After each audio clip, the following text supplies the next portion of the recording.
Hey, good morning, it's Owen Bigland. This is the Inside Edge video blog. If you've been watching the news lately, the national news on CBC or BNN Business Network, or reading the papers, Globe and Mail, you'll know that in the last few weeks, the Ottawa market, Ottawa, Ontario, the nation's capital, has become a ultra-hot seller's market. And I watched several stories last week on this Ottawa real estate market that absolutely made me cringe and actually got a bit of a pit in the middle of my stomach when I heard some of the things that were being said by some of the sellers and their realtors. Now, they're in an ultra-hot seller's market. The market has gone crazy, similar to what Vancouver is. There's 3 or 4 buyers for every seller.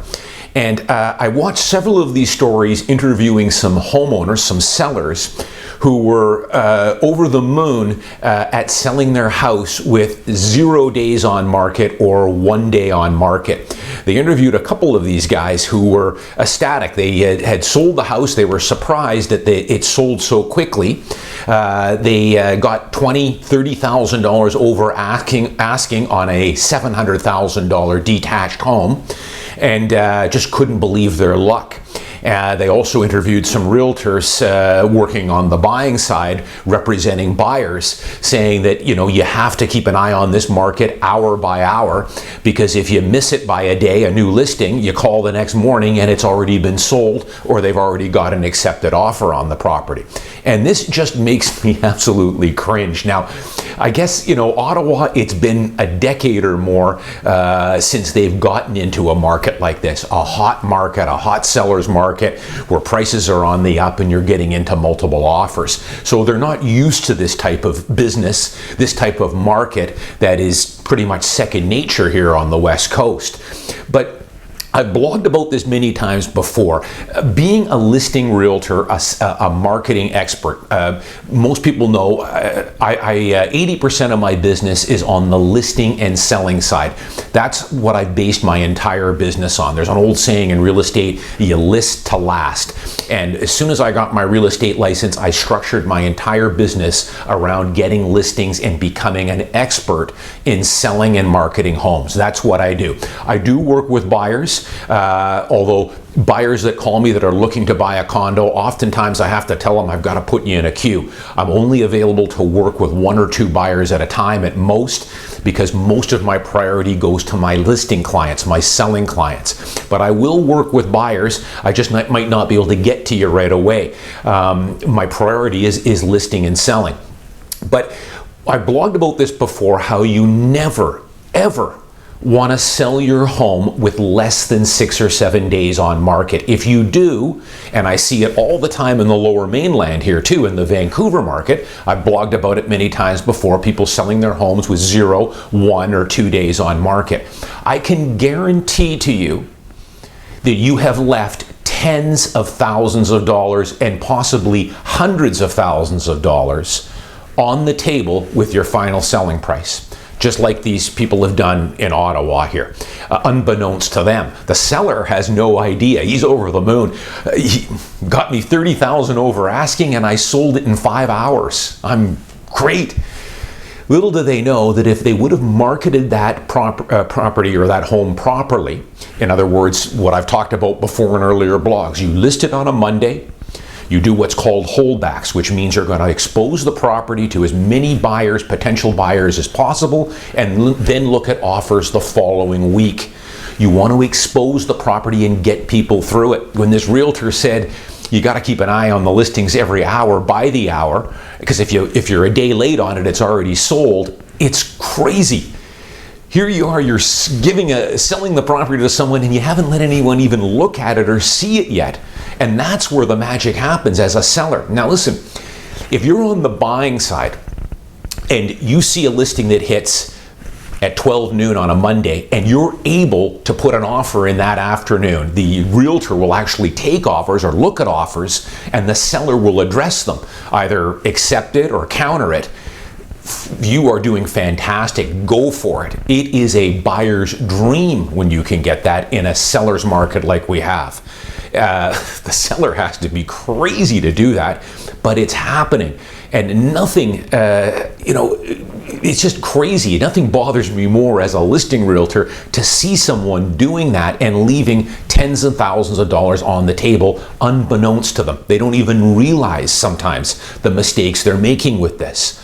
So I've blogged about it before. You list a home. With me, I list a home on a Monday. I like my listings to hit Monday, fresh day, new week, hit Monday morning on the MLS. I usually do an agent's open on a Wednesday or Thursday afternoon where I'll open the house up to agents, realtors, and their clients. They're welcome to bring them through for a couple of hours on a Wednesday or Thursday. I have open house, public open house, Saturday and Sunday. I always leave Monday and sometimes Tuesday open, depending on the property, to allow potential buyers to get a home inspection, a pre-inspection before offer night, which is going to be either that Tuesday or Wednesday, the following Tuesday or Wednesday.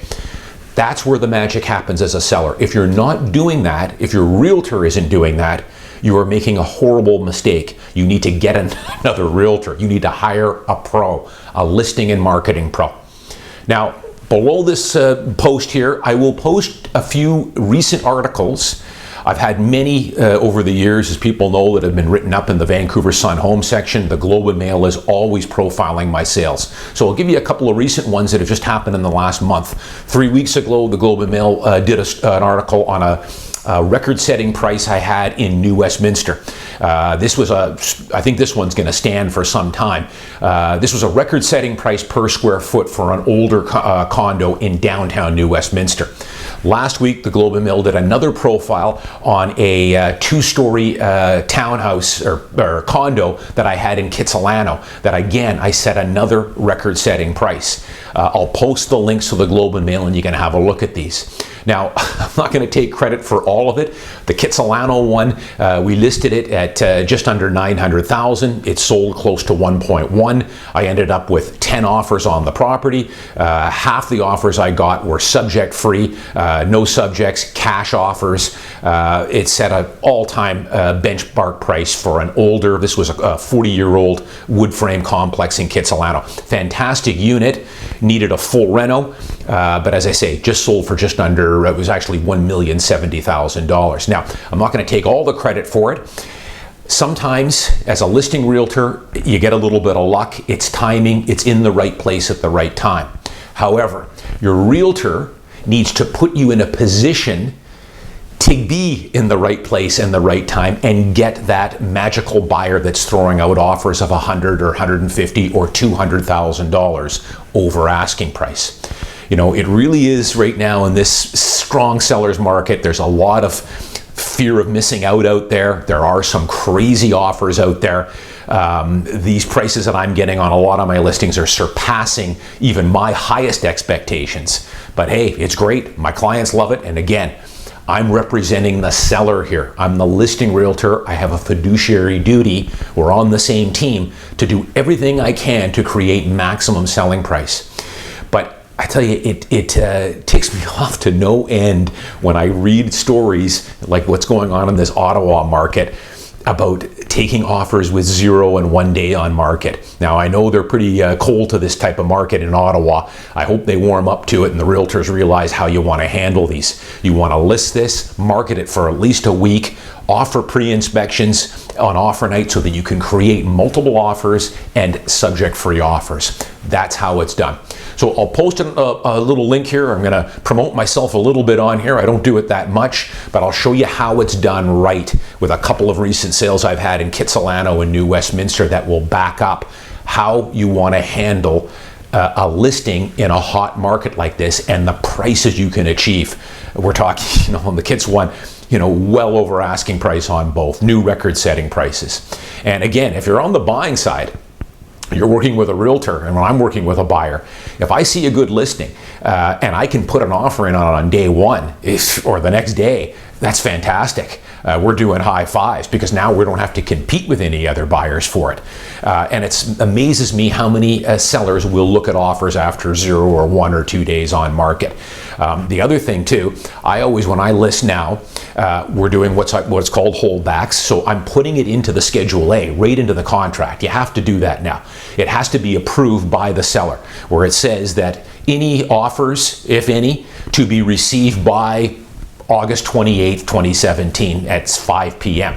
We write that right into the contract. I also set my sellers up for the fact that we are probably going to be receiving what's called bully offers. And a bully offer, even though I'm stating when we want offers, a good realtor will often come in with either a written offer or a verbal offer way over asking price to see if my sellers might accept it or at least counter it and get some negotiations going. I always set my clients up for this ahead. If I do get a written offer, I have to show it to them. It's my duty to at least present all offers.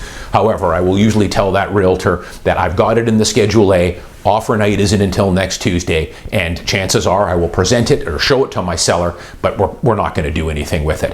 And here's the thing. Out of the last 2.5, 3 years, I would say I probably received a dozen or so bully offers on various units and homes I've had for sale. We've never gone with a bully offer, and for good reason. I tell my sellers that come offer night, I have yet to have one final selling price on offer night ever be less than what that bully offer was. So in other words, it's in your best interest to hold out until offer night, wait till all the other parties have seen it and you get 7 or 8 or 10 offers and get into a fierce bidding war. That will always, in all the ones I've had in the last 2.5 years, have always blown away what that bully offer was. That bully offer can look pretty good at first, but wait till offer night. And that's where all the magic happens. As always, I'm Owen Bigland. Thanks for watching. If you haven't joined my YouTube channel yet, please subscribe and get all my blogs, notification on all my new video blogs every week. See you next week.